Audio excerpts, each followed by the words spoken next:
नमस्कार, देवभूमि समाचार में आपका स्वागत है। मैं आपके साथ दिव्या पांडे। बुलेटिन की शुरुआत करेंगे जहां केंद्रीय मंत्रिमंडल ने आज राष्ट्रीय रोपवे विकास कार्यक्रम पर्वतमाला परियोजना के तहत उत्तराखंड में सोनप्रयाग से केदारनाथ तक 12.9 किलोमीटर लंबी रोपवे परियोजना के विकास को मंजूरी दे दी है। तो वहीं केंद्रीय मंत्री अश्विनी वैष्णव ने कहा है, इसका सबसे बड़ा फायदा यह होगा कि अभी जो यात्रा 8 से 9 घंटे में पूरी होती है वह घटकर 36 मिनट की हो जाएगी। इसमें 36 लोगों के बैठने की क्षमता भी होगी।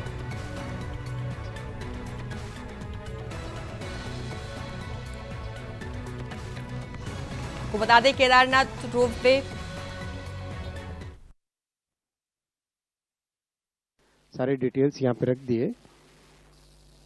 जो बड़ा फायदा होगा वो ये होगा कि जो आज 8 से 9 घंटे की जर्नी है वो 36 मिनट्स की जर्नी हो जाएगी। 8 to 9 आवर्स की जो जर्नी है that will become a journey of 36 minutes. और ये जो टेक्नोलॉजी इसमें लगाई गई है that is called 3S technology. इसमें 3 केबल होते हैं एक साथ। 3 केबल में एक केबल हॉलेज का काम करता है, 2 केबल उसको सपोर्ट करते हैं पूरे गंडोला का। और जो गंडोला है वो अपने आप में एक मिनी बस जैसा है। 36 लोगों के बैठने की कैपेसिटी, उसमें 36 लोगों के बैठने की कैपेसिटी, ऑलमोस्ट लाइक एक छोटी सी बस के जैसा है। अच्छा, बहुत स्मूथली, और ये बहुत सेफ टेक्नोलॉजी है। दुनिया के जो जाने माने टेक्नोलॉजी प्रोवाइडर्स हैं ऑस्ट्रिया के और फ्रांस के, उन लोगों के साथ मिलके इसको पूरे को डिजाइन किया गया है। बहुत बड़ा श्रद्धालुओं को तो बेनिफिट होगा ही होगा, और साथ ही साथ बहुत बड़ा जो लोकल बिजनेसेस हैं उनको भी बहुत बड़ा बेनिफिट होगा। लोकल यात्रियों की सुविधा के लिए जो लोग भी काम में लगते हैं उन सबको इसमें बहुत बड़ा बेनिफिट होगा। और जो आज 2 महीने की यात्रा है वो आराम से 6 महीने तक ये यात्रा करने का सौभाग्य सबको मिलेगा। ये अपने आप में एक बहुत बड़ी बात है। और जो दिव्यांगजन है और जो हमारे बुजुर्ग साथी हैं उन सब के लिए भी एक बहुत बड़ी मेजर ये एक बेनिफिट इससे निकलेगा। मैं आपके सामने एक लास्ट पॉइंट, एक बहुत अच्छा पॉइंट आपके सामने रखना चाहूंगा कि कैसे एक प्रोग्रेसिव गवर्नमेंट अच्छा काम करे तो एक प्रॉपर लीगल फ्रेमवर्क बने। तो उत्तराखंड सरकार ने रोपवेज के लिए एक प्रॉपर लीगल फ्रेमवर्क बनाया है, क्योंकि एक नई टेक्नोलॉजी है, नया मोड ऑफ ट्रांसपोर्टेशन है। खबरों में आगे बढ़ेंगे जहां रुड़की पहुंचे विधानसभा अध्यक्ष रितु खंडूरी को आज रुड़की के दोनों प्रेस क्लब के माध्यम से एक ज्ञापन दिया गया है। तो ये आपको बता दें कि 3 दिनों पहले नगर निगम रुड़की की बैठक के दौरान मेयर और रुड़की विधायक प्रदीप बत्रा के द्वारा रुड़की के पत्रकारों को बैठक में कवरेज के लिए नहीं जाने दिया गया था, जिसको लेकर पत्रकार समाज में भारी रोष व्याप्त था, जिसके चलते आज सभी पत्रकारों ने रुड़की के कार्यक्रम में पहुंची विधानसभा अध्यक्ष रितु खंडूरी को एक ज्ञापन सौंपा और विधायक प्रदीप बत्रा पर उचित कार्रवाई करने की बात भी कही। तो वहीं रितु खंडूरी ने सभी पत्रकारों को इस संबंध में उचित कार्रवाई की बात कही है।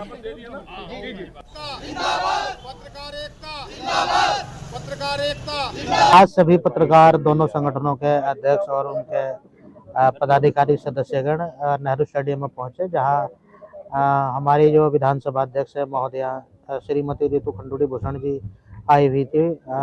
उनको पत्रकारों ने अपनी नाराजगी प्रकट करते हुए ज्ञापन सौंपा और नगर विधायक के खिलाफ नियमानुसार कार्रवाई की मांग करी। और ये भी कहा है कि उन नगर विधायक प्रदीप बत्रा और महापौर अनीता अग्रवाल द्वारा पत्रकारों की स्वतंत्रता को जो दबाने का और उनसे जो है मतलब उनके मान मर्यादा को ठेस पहुंचाने का जो काम किया गया है वो बेहद निंदनीय है। देखिए, जो पिछले 3 दिन से प्रदीप बत्रा नगर विधायक ने यहाँ से हमारे जो कुछ साथी थे उनके लिए बदतमीजी की थी, और दोनों प्रेस क्लब आज मिलकर उन्होंने रितु खंडूरी को एक ज्ञापन दिया। उन्होंने कहा कि इसके जो हमारा जो विधायक इसके खिलाफ कार्रवाई होनी, जो उसकी विधायक बनती है वो करनी होनी चाहिए। इसी को देखते हुए जो आज प्रेस क्लब के सभी दोनों प्रेस क्लबों के सदस्य हैं वो सभी इकट्ठा हुए।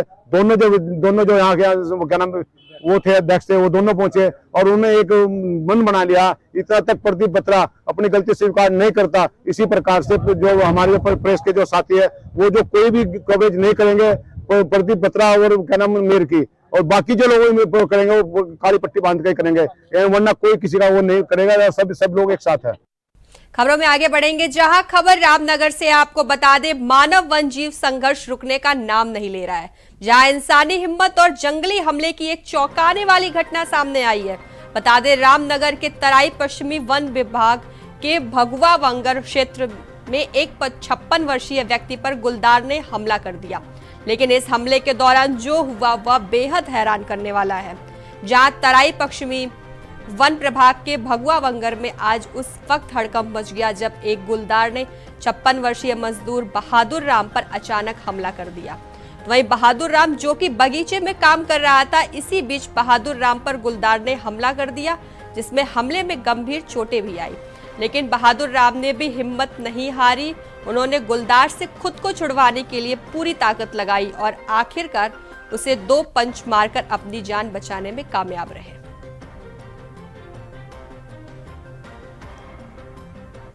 अभी चांदनी जोन है, इसमें हमारा जो प्रोजेक्ट था उसमें प्रस्ताव में ये था कि सभी जो स्टेक होल्डर्स होंगे, कम्युनिटी होगी, उनकी सहभागिता के आधार पर इसको आगे को बढ़ाया जाएगा प्रोजेक्ट को। तो उसी संबंध में खबरों में आगे बढ़ेंगे। खबर मसूरी से है, जहां चारधाम यात्रा को लेकर सरकार द्वारा टैक्सी कार संचालकों के लिए बनाए गए नियमों का उत्तराखंड टैक्सी मैक्सी महासंघ ने विरोध शुरू कर दिया है, जिसको लेकर मसूरी में उत्तराखंड टैक्सी मैक्सी महासंघ के प्रदेश अध्यक्ष पत्रकार वार्ता आयोजित कर कहा कि अगर सरकार ने टैक्सी कार संचालकों के लिए बनाए गए नियमों में संशोधन नहीं किया गया तो पूरे प्रदेश में टैक्सी मैक्सी महासंघ के साथ प्रदेश की अन्य ट्रांसपोर्ट यूनियन भी चारधाम यात्रा का विरोध करेगी। और अगर उसके बाद भी सरकार ने नियमों को बदला नहीं तो प्रदेश भर में चक्का जाम भी किया जाएगा, जिसकी संपूर्ण जिम्मेदारी सरकार की होगी। हम अभी उत्तराखंड सरकार ने किया है कि चारधाम यात्रा में जो है आपको एक डिक्लेरेशन फॉर्म जो आपको देना पड़ेगा यात्री को। पहले तो रजिस्ट्रेशन की जरूरी किया था और अब उसके साथ एक डिक्लेरेशन फॉर्म भी किया कि आप कहाँ रहेंगे, कौन से होटल में रहेंगे, कौन से रेस्टोरेंट में खाएंगे, कहाँ आपको रुकना होगा। ये सब चीज़ जो बाध्यताएं की जा रही है उत्तराखंड सरकार द्वारा टूरिस्टों के लिए चारधाम यात्रा के लिए, मैं उसका पुरजोर विरोध करता हूँ। और अगर इन्होंने इस प्रकार के इस नियम को वापस नहीं लिया तो हम लोग चक्का जाम करने के लिए बाध्य हो जाएंगे और पूरे चारधाम का हम लोग विरोध करेंगे पूरे उत्तराखंड से। पहले तो की थी कि आपको रजिस्ट्रेशन होना बहुत अनिवार्य है, अब रजिस्ट्रेशन के साथ एक डिक्लेरेशन फॉर्म एक किया कि आप कौन से होटल में ठहरेंगे, कौन से ढाबे में खाएंगे, कौन से रेस्टोरेंट में खाएंगे, कौन से होम स्टे में रुकेंगे। तो आप तो अपने टूरिस्ट को यहाँ पे उनको इतनी बाध्यता कर रहे हैं, उनको इतनी ज़बरदस्ती उनके लिए किया जा रहा है कि आपको बड़कोट जरूर पहुँचना है। अगर कहीं लैंडस्लाइड हुआ कैसे पहुँचेगा आदमी बड़कोट या नैनबाग से? या बरसात में इतनी बरसात होती है, लैंडस्लाइड होता, कभी किसी की गाड़ी खराब होती, कभी कुछ होता, तो आदमी की तुम आप कैसे क्या क्या नियम बना रहे हो? मेरे तो ये समझ में नहीं आ रहा कि आप यहाँ के लोगों को रोजगार देना चाह रहे हो या हमारा रोजगार छीनना चाह रही है सर। खबरों में आगे बढ़ेंगे। खबर ऊखीमठ से है, जहां मोरखंबा नदी पर बने अस्थायी लकड़ी के पुल की सुरक्षा दीवार टूटने और ट्रॉली का निर्माण कार्य कई महीनों से अधर में लटकने से ग्रामीणों की मुश्किल बढ़ती जा रही है। वहीं बता दें कि अगर बरसात से पहले पुल और ट्रॉली का निर्माण कार्य पूर्ण नहीं किया गया तो ग्रामीणों की मुश्किलें और अधिक बढ़ सकती हैं। वहीं बता दें कि इस मुद्दे को लेकर ग्रामीणों ने लोक निर्माण विभाग के कार्यालय का घेराव करने का मन भी बना दिया है। वहीं ग्रामीणों का कहना है कि लोक निर्माण विभाग की अनदेखी के कारण ट्रॉली का निर्माण कार्य कई महीनों से अधर में लटका हुआ है तथा विभागीय अधिकारी समय समय पर कोरे आश्वासन दे रहे हैं। के माध्यम से ये कहना चाह रहा हूँ कि हम कई बार पीडब्ल्यूडी एक्शन साहब से भी मिले हैं, कई बार उनसे वार्ता हुई है। तो आज कल में अभी 2-3 साल तो गुजर चुके हैं, आप भी कई बार वहाँ देख चुके हैं। अभी वर्तमान में पिछले साल भी 24 तारीख को लकड़ी का पुल था, वो बह गया, वो भी गांव वालों के श्रेय से बना था। उसमें डिपार्टमेंट का कोई भी अभी अपनी भूमिका ये नहीं है कि उस पुल का निर्माण किस तरीके से फिलहाल औपचारिकताएं इसमें निभाए हैं, जिससे कि बदमेश्वर यात्रा, द्वितीय केदार की यात्रा संपन्न और सुगमता से उसको निभाया जाए।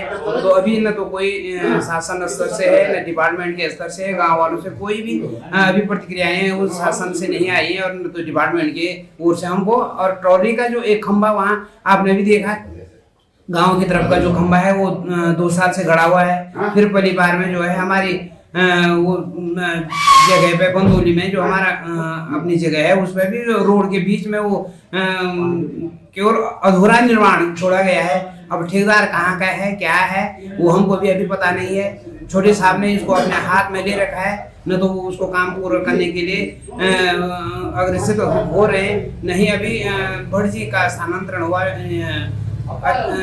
अधिशासी अभियंता का और नए लोग आ रखे हैं, उनसे हमारा अभी संपर्क नहीं हो। खबरों में आगे बढ़ेंगे, जहां हल्द्वानी में 10 दिवसीय सरस आजीविका मेले में पूर्व केंद्रीय राज्य मंत्री और नैनीताल सांसद अजय भट्ट ने शिरकत की। तो इस दौरान उन्होंने रंगारंग कार्यक्रमों की शुरुआत करते हुए सरस आजीविका मेले में लगे स्टॉलों का भी निरीक्षण किया। इसके साथ ही मीडिया से बात करते हुए अजय भट्ट ने कहा कि प्रधानमंत्री मोदी जी के वोकल फॉर लोकल के सपने को साकार करने के लिए और स्थानीय उत्पादों को बढ़ावा देने के लिए सरस मेले बेहद कारगर साबित हो रहे हैं। वहीं पूरे देश भर के विभिन्न राज्यों से आए प्रतिष्ठित स्थानीय उत्पादों, हस्तकला, कास्ट कला और स्थानीय फसल उत्पादों के लिए सरस मेले से बढ़िया बाजार नहीं हो सकता। तो इसी वजह से लोग भी जमकर खरीदारी कर रहे हैं और हमारे राज्य की स्वयं सहायता समूहों में काम करने वाली बहनें भी आर्थिक रूप से सशक्त हो रही हैं। प्रयास है जो माननीय प्रधानमंत्री जी ने वोकल फॉर लोकल कहा था, वो आज सचमुच में फलित हो रहा है। हमारे लोग, हमारी बहनें, हमारे बेरोजगार लोग जबरदस्त तरीके से आगे आ रहे हैं और अपने पैरों पर खड़े हो रहे हैं। जो लोकल चीजें थी उनका परिचय हो रहा है, जिनकी हम कीमत नहीं जानते थे आज उनके बारे में पूरी दुनिया को पता चल रहा है। जिन चीजों का हम बहुत ही ये समझते थे कुछ भी नहीं है, जैसे मडवे का आटा, काला आटा है कहते थे, आज वो 5 स्टार की शोभा बढ़ा रहे हैं। एस्पेरागस जिनको हम खेतों से उखाड़ते थे वैसे ही फेंकते थे, सब्जियां बनाते थे, वो 5 स्टार की शोभा बढ़ा रहा है। ऐसे ही हमारे भट्ट, हमारे गहत, हमारे मादिरा, हमारा मडवा, हमारा झुंगरा, सारी चीजें और हमारे जो गाय का घी है वनस्पति खा के बनाते हैं और हमारे जंगलों का शहद, घरों का शहद, सब चीज एक एक चीज करके हमारी बुनाई, हमारी कताई, हमारे चरखे, आज लोग उससे आजीविका चला रहे हैं। हमारी लखपति दीदियों ने इतिहास बना दिया है। लगातार पब्लिक का रिस्पांस आ रहा है और हमारे जो विभिन्न राज्यों से और उत्तराखंड के जो स्वयं सहायता समूह आए हैं सभी से बात हो रही है और उनका व्यापार अच्छा चल रहा है। साथ में उनकी जो रहने की और खाने की व्यवस्था है वो भी उत्कृष्ट श्रेणी की है। तो हम लोग जनता से अपील करते हैं कि आके आप इस मेले का आनंद लीजिए और यहाँ पे जो भारत के विभिन्न राज्यों के उत्पाद आए हैं आप उसको अगर जरूर देखिए और हो सके तो उसको खरीदिए। खबरों में आगे बढ़ेंगे। खबर देहरादून से है, जहां दुर्गम क्षेत्र में पहुंचे निवेश को जिला प्रशासन मूर्ति रूप देने में जुट गया है। तो बता दें कि ये निवेश सीएम की प्राथमिकता से है। इसी को मूर्ति रूप देने के लिए डीएम सविन बंसल का मार्च के तीसरे सप्ताह में 3 दिन का प्रवास कार्यक्रम प्रस्तावित है। तो वहीं इस दौरान डीएम सभी अधिकारियों के साथ क्षेत्रवासियों की समस्या के निस्तारण को लेकर बहुउद्देशीय शिविर आयोजित किया जाएगा।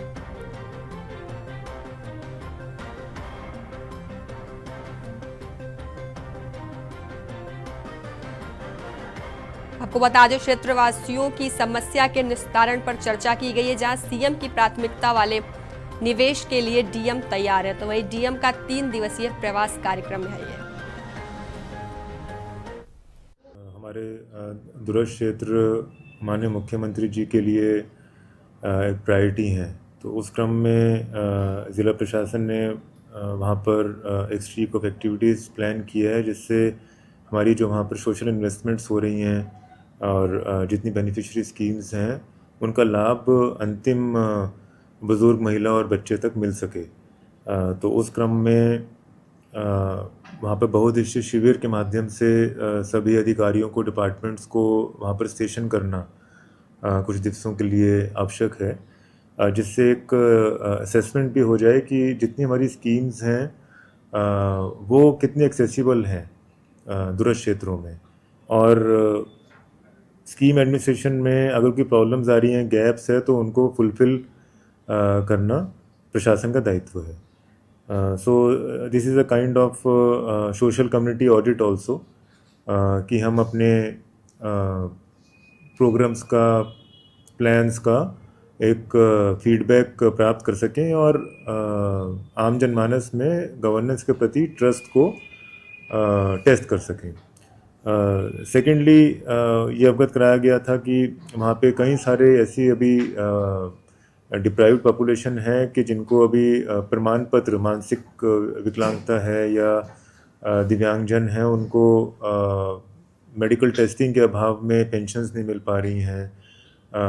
कई सारी ऐसी स्वास्थ्य जांचें हैं जो जिनके लिए उनको कहीं दूर जाना पड़ता है, तो वो हम साइट पर कर सकते हैं. इसी तरह से बहुत लोगों के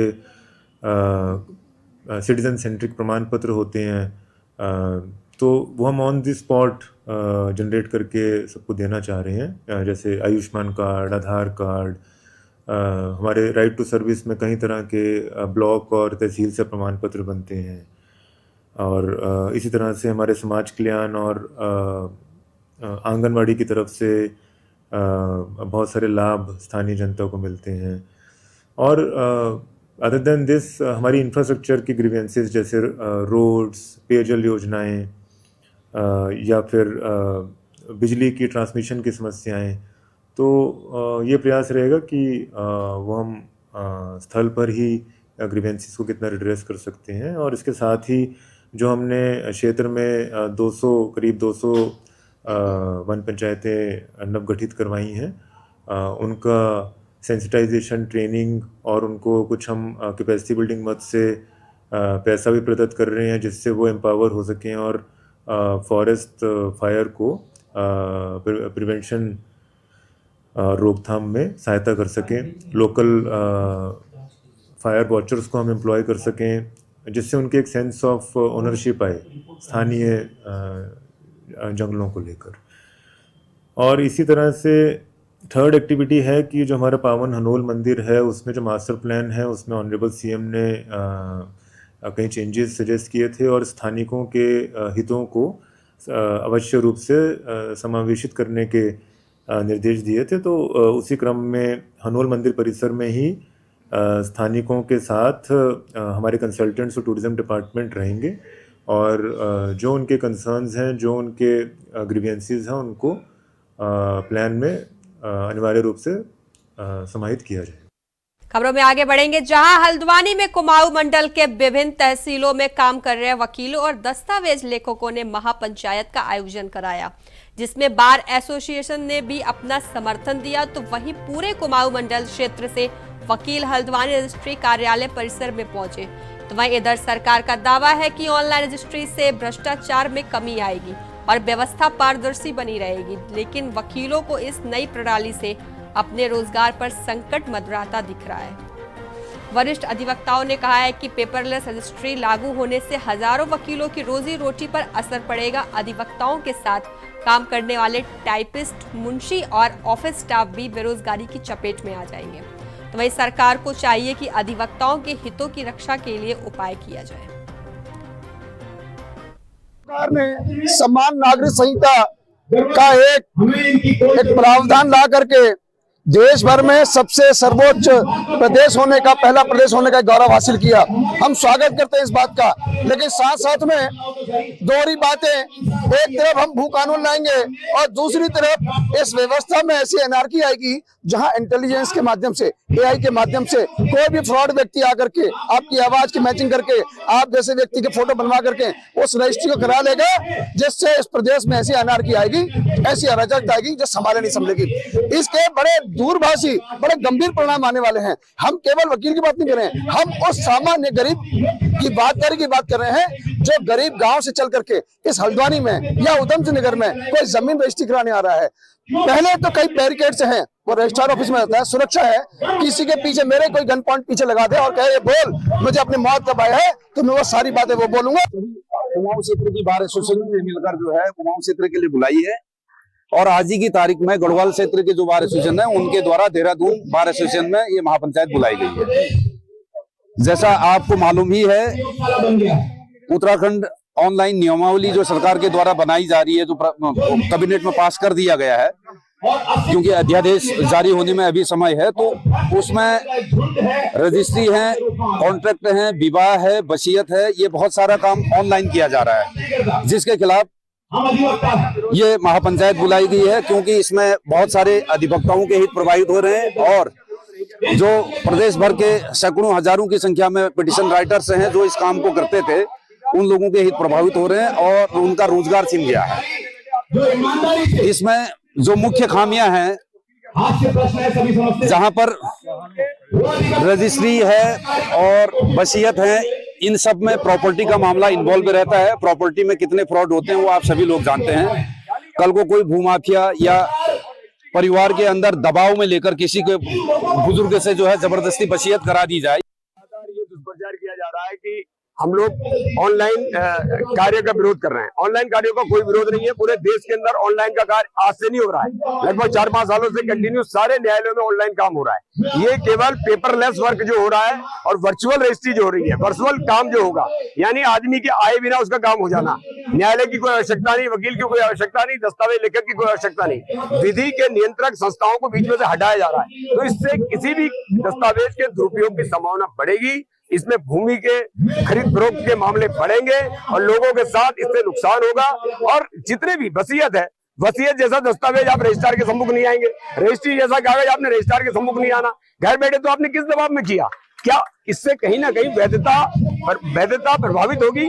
और इसलिए हम कहना चाहते हैं कि बार बार ये कह के कि हम जनता को सुलभ ऑनलाइन दे रहे हैं और ये नुकसान कर रहे हैं, ये ऑनलाइन नहीं दे रहे हैं, ये उसी तरीके से काम कर रहे हैं जैसे बकरी के आगे घास रखा जाता है और उसके बाद बकरी का क्या हाल होता है आप जानते हैं। इसलिए वकील सिर्फ अपने कार्य के लिए या उनका कार्य प्रभावित हो रहा है इसलिए विरोध नहीं कर रहे, इससे जनता का न्याय का सिद्धांत प्रभावित हो रहा है, इसलिए हम लोग की हड़ताल। खबरों में आगे बढ़ेंगे। खबर जसपुर से है, जहां उप जिलाधिकारी जसपुर ने प्राथमिक स्वास्थ्य केंद्र का औचक निरीक्षण किया। इस दौरान प्राथमिक स्वास्थ्य केंद्र में स्थित जन औषधि केंद्र का निरीक्षण भी किया गया, जिसमें एक्सपायरी दवाइयां और अनियमितता पाए जाने पर जन औषधि केंद्र के एक भाग को सीज किया गया है। तो वहीं उप जिलाधिकारी चतर सिंह चौहान ने बताया है कि प्राथमिक स्वास्थ्य केंद्र में जो जन औषधि केंद्र को औचक निरीक्षण किया गया है, जिसमें पाया गया है कि काफी मात्रा में एक्सपायरी दवाइयां रखी हुई थी और औषधि केंद्र के संचालक द्वारा कोई जवाब नहीं दिया गया कि किस कारण से ये दवाइयां मिक्स करके रखी हुई हैं, जिससे औषधि केंद्र के एक भाग को सीज किया गया है और आगे की कार्रवाई के लिए ड्रग इंस्पेक्टर को अवगत भी करा दिया गया है, जिसमें जांच कर आगे की कार्रवाई की जाएगी। CSC जसपुर में जो जन औषधि केंद्र है उसका औचक निरीक्षण किया गया है आज, जिसमें पाया गया कि उसमें एक्सपायरी डेट की दवाएं रखी हुई थी और जिसका जो संचालक है वो कोई जवाब नहीं दे पाया है कि किस कारण से उसने रखी हुई है मिक्स करके। तो इस संबंध में अभी उसका जो एक सेक्शन है जन औषधि केंद्र का, उसको जिसमें एक्सपायरी डेट की दवाएं थी वो सीज किया गया है और आगे की कार्रवाई के लिए जो ड्रग इंस्पेक्टर है उनको अवगत करा दिया गया है। उसमें विस्तृत जाँच करके कार्रवाई आगे की जाएगी। देवभूमि समाचार में फिलहाल के लिए बस इतना ही। बने रहिए इंडिया वॉइस के साथ। नमस्कार।